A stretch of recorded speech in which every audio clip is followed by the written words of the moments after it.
which men cannot do. So what is the purpose of celebration? What are we celebrating? Are we celebrating people that have refused and rejected their own natural identity in which God has made them? They refuse to take the ownership to be women made by God to carry children for 9 months and have a child, because that will not be politically correct. We celebrate those that are sure of who they are. They are women and they are female that are made specially in the complexity of women that is even greater than the way men were made, to complement men. And that's what the soldiers celebrate, the unique nature of the role they may play and the duties and the responsibility that they have abandoned in the earth that God has made that is causing chaos around the earth, in the violence that we see all over the world, in the deplorable state of man and his man and their man, his mind. Rather, you find the church and the civil society that have created a duty and responsibility that takes them away from what God have ordained for them. Instead, they want to ordain women to do the things men do. That a woman will no longer be a woman and a woman will become man, and assume both the roles. They will still carry children 9 months and bear the pains of labor and bring children and raise them up and go to work and do all the work. Wake up early in the morning. Whenever the child cries, get up and tend to the children. While the men are sleeping and maybe go on vacation and go away. Imagine living these particular duties and roles, that the unique duty that God have assigned to the women to men. The cries of the baby makes them and irritates them and they want to walk away. They cannot bear and endure all the mess that children make to stay awake and watch over them so that they may not harm themselves. Does that mean that man cannot do it? They can, but they don't. In addition to all this, they want to give them everything, including the priestly duty. Then what good is man? What is left for man to do? At what point should women be exploitation of women end? Women used to be taken care of and loved and kept as a housewife in the house and be catered and be provided for, but not no more. Not anymore.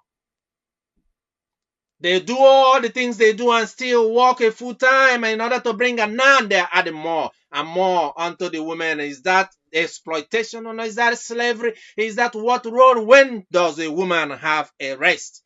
In a world that they cannot even say and take pleasure to say they are a woman. Men take their roles, take away the things they enjoy, take over their own sports too. They compete with them.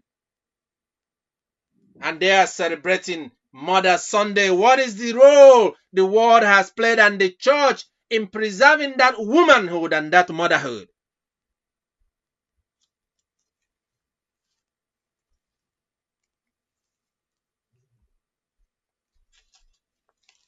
If the world have not gone to the world and lived a life that have continued to take from what God have established, the things that we know that endured millions of years, and skills and the ability, functional ability that people have received and built and developed over millions of years, are being destroyed and being replaced by something they don't know and don't understand, and hope that humanity can be wiped away and be cleared off so that they can make a robot and live and choose who will enjoy what God has made, and they worry about there is a chaos in the world. As the Lord shared with us in Sabbath last week, in the book of Titus in chapter 2 verse 6 to 8, with the role of a woman and the duties assigned unto them, not to bring every duty and be placed upon the womanhood and the mothers themselves who are overwhelmed and work with children. I know how difficult it is to take care of children. when they wake up in the morning and when they go to school and they feel bad and we get phone call and they come to see us and we begin to talk about the things and their parents and their mothers, men has abandoned the women and the mothers to raise the children and do all things by themselves. When will the glory of motherhood be restored upon the women that God has made and assigned a duty? In the book of Titus 2, 6-8.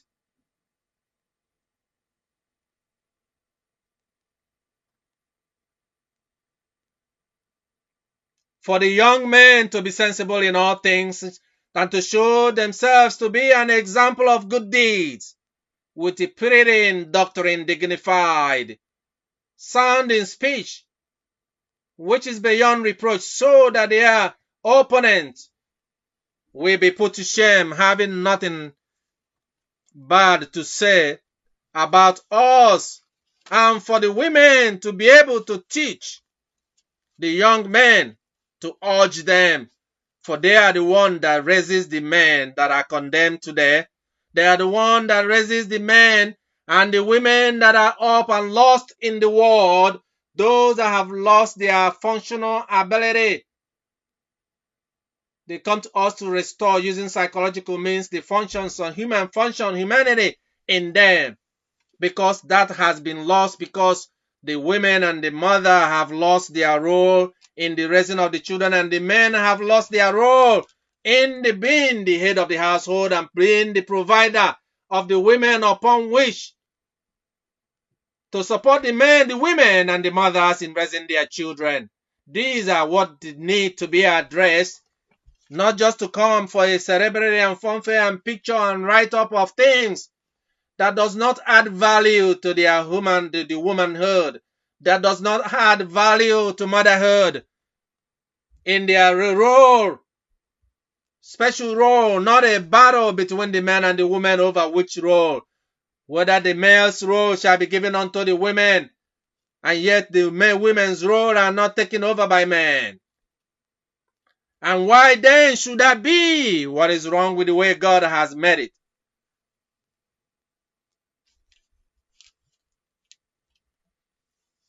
As you go today, knowing that the soldiers, we don't celebrate those celebrations that we know that is of the devil, that we know that is not from God. For we have the authority and the power over all things, over principalities and powers and the authorities of evil and the wickedness and of this earth that God has made, for God have given it unto us under our authority and control, that